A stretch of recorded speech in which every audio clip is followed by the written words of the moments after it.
حضرت حارثہ بن وہب رضی اللہ تعالی عنہ فرماتے ہیں، میں نے حضور صلی اللہ علیہ وسلم کو ارشاد فرماتے ہوئے سنا، کیا میں تمہیں نہ بتاؤں کہ جنتی کون ہے؟ پھر آپ صلی اللہ علیہ وسلم نے خود ہی ارشاد فرمایا، ہر وہ شخص جو کمزور ہو، یعنی معاملہ اور برتاؤ میں سخت نہ ہو بلکہ متواضع اور نرم طبیعت ہو،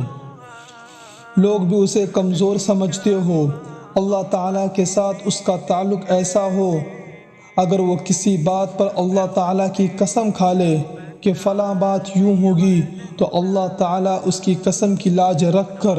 اس کی بات کو ضرور پورا کر دے۔ اور کیا میں تمہیں نہ بتاؤں دوزخی کون ہے؟ پھر آپ صلی اللہ علیہ وسلم نے خود ہی ارشاد فرمایا،